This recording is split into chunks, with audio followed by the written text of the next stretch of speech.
For this second session, I'll be speaking briefly on the essence of followership. First, I want to establish this. Leadership is not the answer to everything. When we use the word leadership is the reason why this is wrong, leadership is the reason why that is wrong, we are beginning to sound like the in the 1500s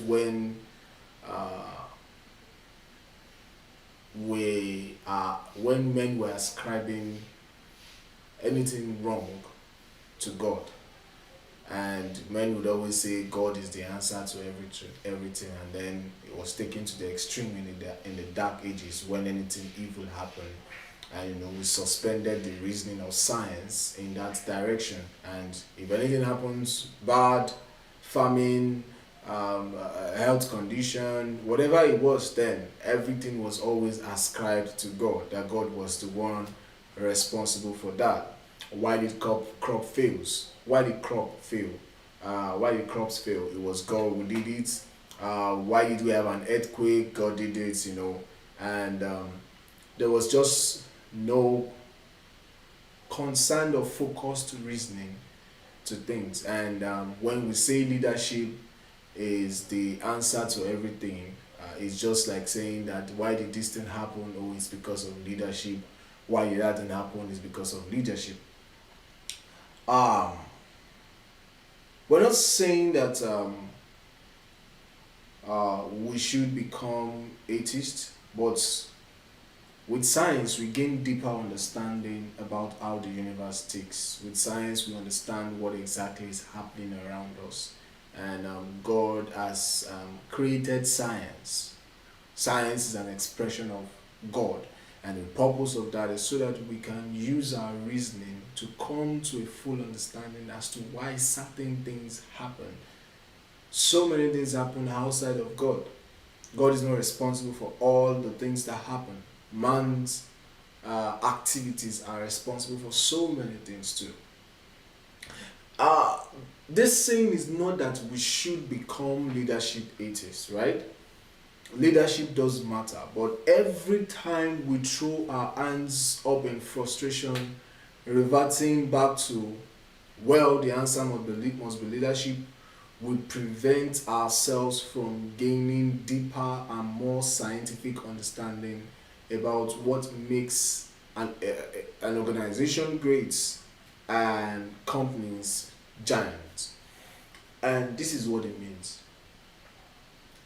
If we look at nations of the world, it is important that we sit down to study and understand the forces at play in a nation, in an organization.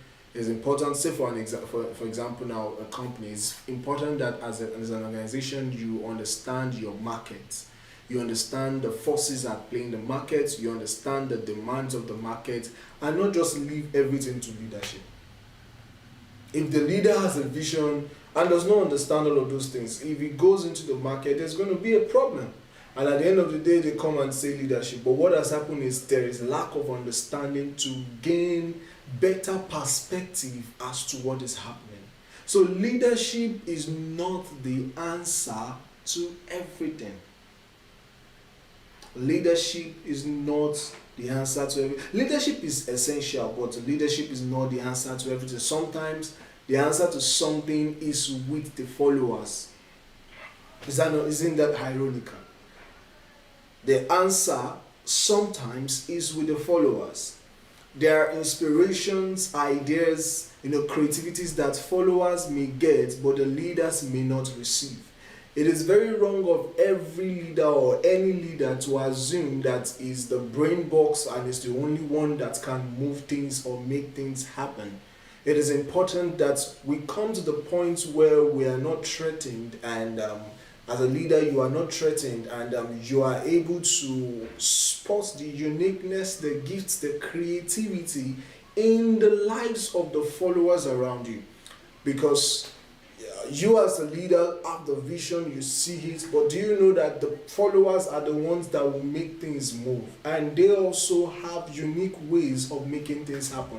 What they've just done is they've complemented your vision. What they've just done is that they've complimented you as the leader. And the irony of that is that they have led you as the leader. So it's possible that followers lead their leaders. And it's possible that leaders also are the ones that make the decision. But I just want you to understand first in this class, right? The first thing I want you to understand is leadership is not the answer to everything. And I want you to get this. If we continue to say that leadership is the answer to everything, we are simply saying that there is no glory and relevance in followership. Once we keep saying that, we are discouraging people from understanding what followership can do for them. We are discouraging people from understanding the relevance in followership, service, and working behind the scene, when in actual fact, leaders know that they can't do everything. Leaders know that they can't do everything. So it is very important for us to understand this, right? There is glory in followership. There is glory in service. There is glory in working behind the scene. The truth is, the leader cannot make everything happen. As much as we blame leaders of nations for so many things that are happening, do you know that the impact of the wrong things that we're seeing are carried out by people in the governmental organization? So you see that majority of the problems are not just the leader. It falls down to the followers. It falls down to the service, to people that are serving, to people that are working behind the scene. So leadership, right, is not the answer to everything. The ideology of our man of God, Apostle Makinde, is that leadership is needed in everything, right? But it doesn't matter who leads, because sometimes a follower can lead his leader with his knowledge and exposure, right? But leadership is not the answer to everything. Let's assume you have a company, you have a business, and you are into, let's say, oil and gas and all of those things, and you have a staff that has recently relocated to another continent. Now, you want to expand and open up that business. You want to open up another entity of that business in that continent. Now, you don't necessarily know, or you don't really know much about the regulations, the people there, the culture there. The next person you're going to reach out to is your follower, right? That person that worked in the organization that has relocated, and because of his exposure to that place, is now able to guide you to establish your company there. Can you see the irony of it, that leadership is not everything? Can you see that even though the leader had a vision, he did not know the way, or he doesn't have so much knowledge on how to implement or how to break into that territory? So you see the importance of identifying the fact that leadership is not everything. Leadership is not everything. So leaders need to emphasize, we need to emphasize this consistently, that followers and workers answers can come from followers and workers. Answers don't necessarily have to come from you every time. I said this in the first class. That is you being insecure as a leader. You also need to understand and appreciate the gifting and the expression that God has placed in every man around you. Right? So workers and followers just have to follow the process and submit to their leadership, relating with such in honor and reference. That's the way for followers and workers, because sometimes it could be demeaning, it could show some sort of disrespect if you rub it on the face of your leader that you are leading them. The leader identifies and understands that the breakthrough idea, the breakthrough insight is with you, right? And has given you a right hand of fellowship, or has allowed and has decided to cooperate with you to implement those things. It's important that you don't just begin to show it off, right? But you have a proper understanding, follow process, submit to the leadership, Don't say, I have this idea and you go and run with it. No, it has to go through the proper chain, and then it is approved, it is discussed and approved, and that shows that you honor and you reference your leader. But I want to start with this. Everyone must be a follower. Funny, right? Everyone must be a follower. Every leader must be a follower. There is no great leader that you see that is not a follower. And it's important that we need to begin to emphasize this. You can't be a great leader and you wouldn't have been a great follower. I know this sounds funny, but I will explain what I'm trying to say. Even when you become a leader, you must not stop following. You must continue following. You must ensure that there is no height of leadership you get to. What sustains the greatness of your leadership is the continuous followership. It sustains the greatness of your leadership. People don't just arrive. People don't just, when you see someone at the top, someone just shoots up suddenly, just becomes a great leader, a shining beacon that the whole community can look up to.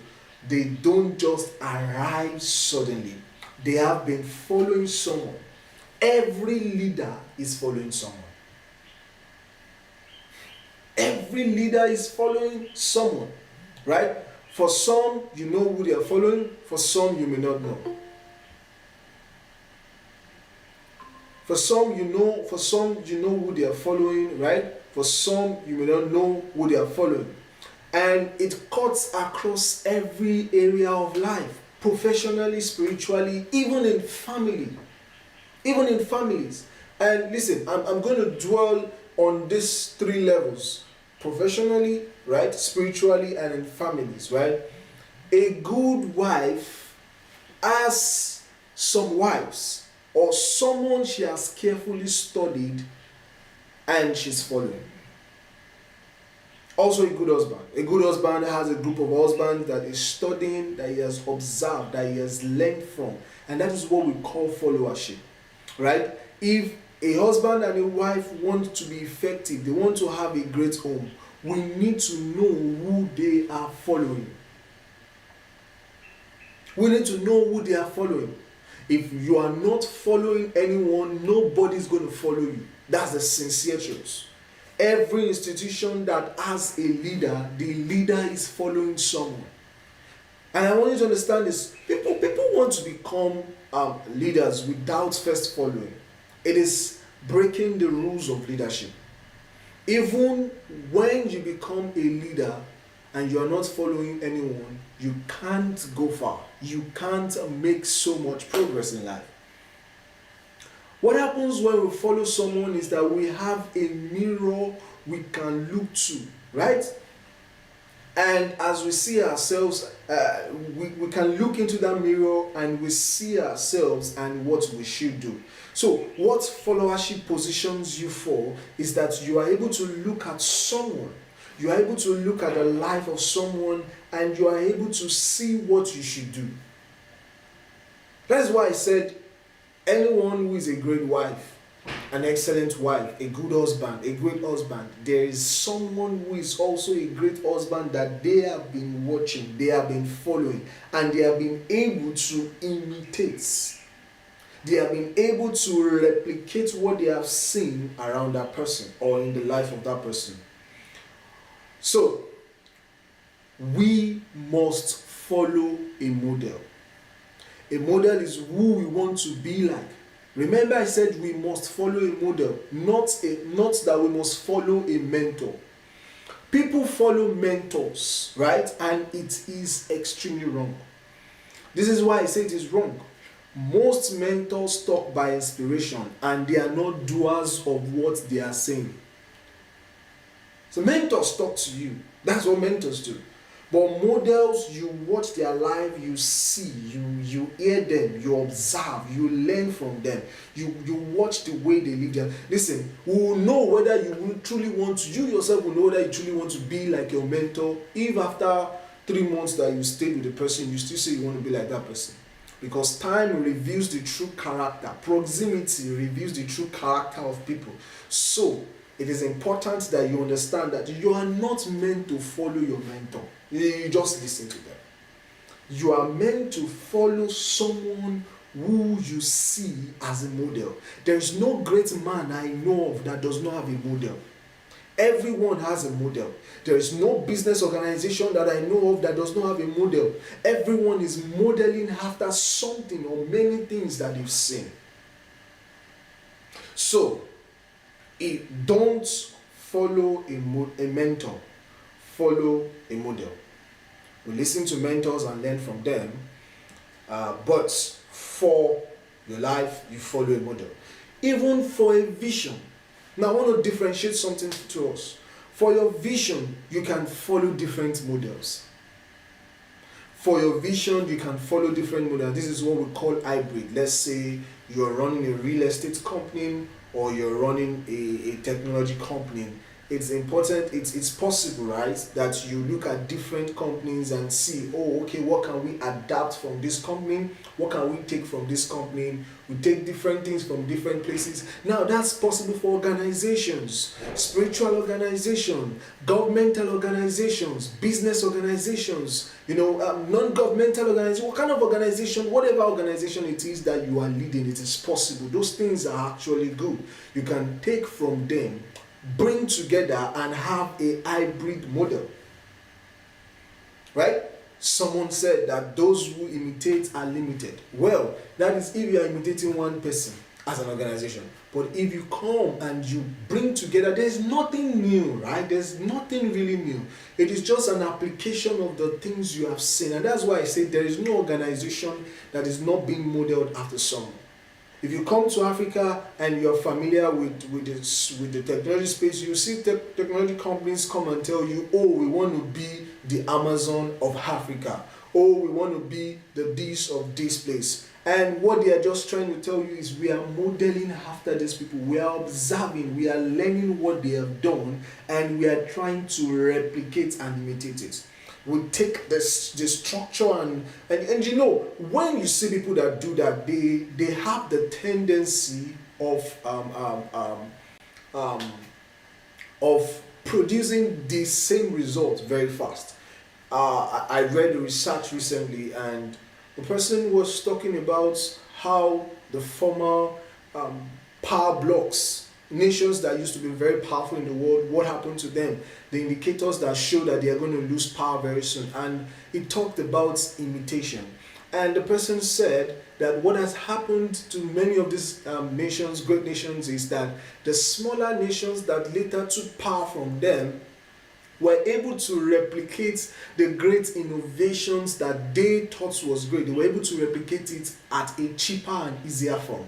And once you are able to domesticate something that took someone years to do, I mean, you have literally taken power from that person. It's the same thing as models. Once you are able to model your organization after another organization or a couple of organizations, bringing together different strategies, what you have done is that you are setting yourself for the top. You are setting yourself up for the top. So for a vision, you can follow different models, and it is called hybrid. Identifying what is done in different organizations and knowing what you can adopt and implement in your own vision. Simple. What you can adopt and implement in your own vision. But for your personal life, and this is very important, you take note of this. For your personal life, what you do is different is different from what you do for visions, right? And vision there, I mean organizations, church ministry, business organizations, whichever one it is. Let me use this analogy. There are 5 people standing in front of you. And is it possible for you to follow, if those 5 people are walking in 5 different directions, is it possible for you to follow the 5 of them at the same time in that direction? No, you can only follow one person at a time. And this is it. Vision does not need two legs. It is you that have two legs. Vision does not need leg. Vision can fly, can move around and gather intel from different places, models from different places. But for you, right, you can only, for your personal life, don't follow different persons. Follow one person. A man has two legs, and it is only those two legs he can use to move. So the best you can do is to follow one person. Go in the direction of who you follow. Jesus said to Peter, he said, "Follow me, and I will make you fishers of men." Anyone you follow, you would end up becoming like the person. I'm speaking to our personal lives now as leaders. Have you seen CEOs that have models they look after? They spend time studying these people and they tell you, "I want to be like this person." Watch them with time. The more they study, the more they are able to observe, come into close proximity to see, to observe, to hear conversations that happen. The more they become like that, the more they are able to imbibe. Have you seen organizations that probably the head of a department is being bombed up and then someone below or someone closing is being brought in, and the person that is being brought in is able to make decisions like his former superior? What has happened is the person has modeled, has followed that one person and has come to imbibe the things that make that person as successful as he is. What happens is when you follow too many people, you become confused. That is why we say you can listen to mentors. We don't say you should not. Yes, listen to mentors, but when it comes to modeling your life, modeling your family, identify one person. Right? Paul said, "Be ye followers of me." Another scripture says, "Be ye imitators of me," copying me, doing like I am doing, not doing what I am saying. Two different things. Doing like I am doing, right? So, in life, it is best that we recognize who we should follow. I tell you something, it's just a matter of years. If I know who you are following, I can predict the results that you would have. I can predict the results that you have. Whoever you follow, your eyes and ears must be glued to the person. Your eyes and ears, because with your eyes you see, with your eyes you read, with your eyes you observe, and with your ears you hear. Listen, we have built a culture that talks too much around people we should listen to and observe. I heard a man of God say recently that when you are in the midst of greatness, people that you should normally not be in between them, you don't talk, you listen and you observe. The reason why God has exposed you to that level of greatness so that you can begin to model it at a young age. So I want you to have it at the back of your mind this evening that you need someone to model your life after. It's very, very, very important. You need someone to model your life after. Whether it is in career, whether it is professionally, whatever it is, someone to model your life after. It makes it easier, it makes it faster for you. Wherever you follow, you must talk to them all the time. You must also engage your eyes and your ears. Listen more, right? See more, observe more, read more too. Read their books, read their letters, read whatever it is they post. When it comes to personalities or to a personal person or to you personally, the character of whoever you follow is the character you end up becoming. And recently I observed that this statement is actually very true. I know of someone that I didn't know who the person was following or who is close to, is a business associate, close business associate rather. And I later got to know via, maybe it was a WhatsApp, I saw he posted something and I saw the person, oh, this is who this person follows. And I just knew, oh, there's really no difference between these two people, because the person he follows is a very bold and audacious person, and this guy I'm talking about too is just so bold and audacious. Now what has happened is that the character of who he follows has rubbed off on him. Do you understand me? It is no longer about mentorship. It is now about you listening and observing and picking things. That's why we must be conscious of this particular thing. When you see a man that beats his wife, he has modeled his life after people that he saw beat their wife. When you see a woman that disregards the husband, she has been around or has modeled her life after someone that disregards the husband. You know, she saw it, and then she observed. She saw that, oh, this was what this person did. This was the result that happened, and she has been unable to see a different model. That's why you must choose carefully and select wisely who you model your life after.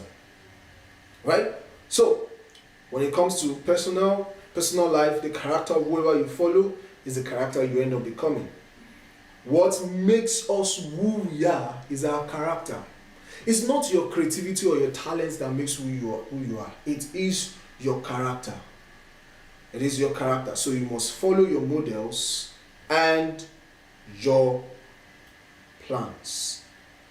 I'll be running off soon. Followership personally is best achieved by submission. That's the best way to achieve followership. That's why scripture talks about wives submitting to their husbands, right? Even if you don't see the person, let your heart submit to the person or what they say. Now, this does not mean we are glorifying them, right? But we see, right? We see what we want to eventually be. We see it in them. And God has made that possible so that you do not have to fast and pray and do so many things before you are able to live an impactful life. What has happened for you when you see young people that are doing great things at a very young age, 15 years, 16 years, 17 years, they got to meet people that they observed and were able to expose them. Listen, I know of some people, like the elder and the younger sister both had excellent grades in school, and from observation I saw that the elder sister had a great influence on the younger one, which meant that in terms of academics, the younger one modeled after the elder one. And that is what happens to some young people. They were able to come into some spaces early. They saw some people do some things and they just say, I want to be like this. And then they began to follow carefully, meticulously, listen to them, submit to them. Because if you are not submitting to them, there are some instructions that they give to you. If you don't submit to them, you won't see the result of those instructions in your life. Are you with me? So you must follow by imitating. Right? You subdue your own mindset. You subdue your own opinions. Then you submit to that person. And that's the way God has done a lot of things, right? Even we ourselves want to be like Christ. He said that we behold in the image, right? We behold in the glass, right? We see Christ in the image, and we say we want to be like what we've seen in the Word of God. We want to be like this thing. And it's the same thing God is saying. Listen, the best way to get into the top is followership. That's why I said the essence of followership. That's why this teaching is the essence of followership. You follow by imitating, right? You subdue your own self, then you submit to the person, regardless of what your opinion is. We will have bad leaders because they don't follow their models, or they follow bad models. It's two things, right? A bad leader will exist, and that's the reason you see some people, you knew them following some people, and then they just turned out bad. What happened? There was a separation. They didn't submit. If they had submitted totally, they would have ended up becoming like who they are following. How together? So Those that you follow are the ones that you embrace their principles. Embrace the principles. They are principles that guide their results. Once you can understand those principles and you embrace them, I tell you sincerely, you will become like them. A wife should follow the husband, but look for a wife somewhere whose character you want to imbibe and follow. This is the secret to having a great home, having families that you model after. We need to move from the level of mentorship to the level of modeling.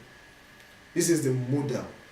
You would hear government talking about some housing model schools, replicating the kind of a structure in another place, right? What they are doing is that they are trying to produce the same result with the same structure, with the same principles, with the same policies in different places. Those are models. Those are models. International organizations launch model projects across different places. Technology organizations will tell you that, oh, we built a model, a business model that is successful here. We can replicate it across different places. But it took them time. So now that they've gotten the model that works, they just open up in a new place and deploy that model. And you see that in a short time, they are able to produce results. It's the same thing that you need to do for your life. Find a model that works for you, right? Find the characters you want to imbibe, the people that you want to be like, and model and follow them. Like I said earlier, I will predict if you be a great leader by the model or person you follow, right? And I end with this statement. I want you to listen to this. Whoever you follow, the personality of that person will rub off on you, and you don't need to tell us, right? I was speaking with some people recently, and I said, I want to be like my man of God, my pastor, my spiritual father, Apostle Makinde, and I just like the way he's able to be calm in certain situations. The way he's able to hold himself when people do wrong, and he still speaks to you in love. Oh, if I were to be the one, I know I would have reacted, right? But that is something I've spotted, and I went after it by asking, sir, what is the principle that produces this? And ever since I got that principle, I remind myself of it, right? And I try to make sure that I'm coming into that ability or that kind of life. So it is important, right, that whoever you follow, you let the personality of the person. And listen, this is one thing I want us to understand. When people act certain ways that you love, there is an understanding behind it. They didn't just act that way, or they didn't just behave that way.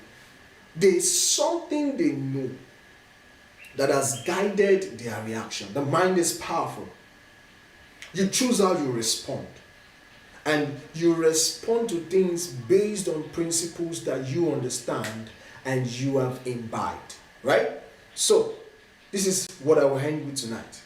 Make sure that you have an understanding of the things that the knowledge that those people have received, the principles that they live by that makes them live that way. Don't just say, oh, I love this thing about this person. Try to understand. Try to come into the understanding of why did this person do like this. I learned at some point that you don't make decisions when you are angry or when you are so joyful or happy. That's a principle I have learned. Right? And I've applied it so many times. I try as much as possible that there is nothing anyone does. If I'm hungry, I don't try to make decisions, oh, I'm going to do this, or I'm going to do that, because I have found that the end is destructive. So when you see people who have learned to maintain themselves in the place when they are angry, or they've maintained a posture of quietness when they are angry, it's because they have an understanding that is producing that thing. So when you choose your models, go for the principles, go for the understanding that produces what they are doing. Ask questions, listen, observe, read, and I trust that God will help you greatly. God is going to help you greatly. I've come to the end of the second class for this evening. Thank you so much for joining in. Tomorrow again, we're going to have just 2 classes between the hours of 8 p.m. and 10 p.m. And I believe that it's going to be mind-blowing. It's going to be great. And we're going to learn so much in the space of today and tomorrow.